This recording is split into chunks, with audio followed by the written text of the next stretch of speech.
Menteri ini mengatakan ingin mengusir masyarakat yang tidak membayar pajak tapi malah dipermalukan oleh pakar hukum ini.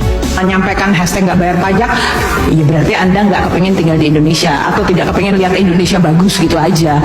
Jadi nggak usah disanggapin. Ada satu lagi mungkin kenyataan menyakitkan yang juga ingin saya sampaikan ya.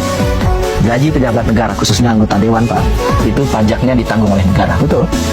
Ya, itu yang tidak fair. Karyawan swasta itu bayar pajak penghasilan. Dan ini tidak fair. Dan ini bukan dosa sekjen sekarang. Ini dosa lintas generasi. Lintas generasi. Dan Kementerian Keuangan harusnya tahu ya. Dan ini harus kita perbaiki. Ini sangat-sangat tidak adil. Sekarang siapa pekerja yang tidak dipajakin luar biasa hari ini? Dan itu sifatnya regresif. Ya. Dan kalau mau memperbaiki penerimaan negara, mau memperbaiki efisiensi anggaran, mulai dulu dari kepalanya. Kalau kepalanya busuk, di bawahnya juga akan bermasalah. Ini masih aja ada yang ngomong apa yang udah lu kasih buat negara ini sampai semuanya dimilirin. Nih gue kasih tahu. Pas gajian kena pajak, pas THR kena pajak, beli barang mewah kena pajak, beli rumah disuruh bayar pajak, beli motor disuruh bayar pajak tiap tahun, beli tanah kena pajak, beli mobil disuruh bayar pajak tiap tahun, belanja di supermarket kena pajak, makan di restoran kena pajak, beli barang luar negeri kena pajak, biaya cukai, kecil KPR kena pajak, beli token listrik kena pajak, beli pulsa telepon kena pajak, dapat warisan kena pajak, bikin perusahaan sendiri. Nah ini malah parah nih. Dari mulai lu ngurus surat-surat pendirian perusahaan sampai lu dapet cuan semuanya kena pajak. Pas pengundian kena pajak.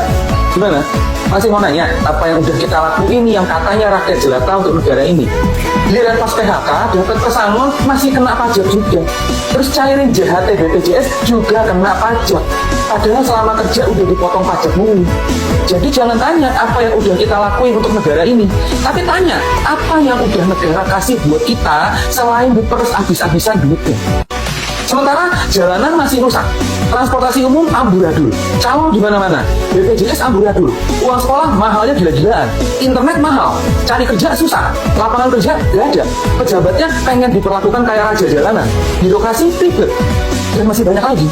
Masa 80% keuangan negara semuanya berasal dari pajak doang? Terus duit hasil sumber daya alam kita lari ke kemana? Harusan hasil SDA kita bisa nutupin semua utang negara dan dipakai untuk mensejahterakan rakyatnya. Kenapa malah masuk ke asing dan asing?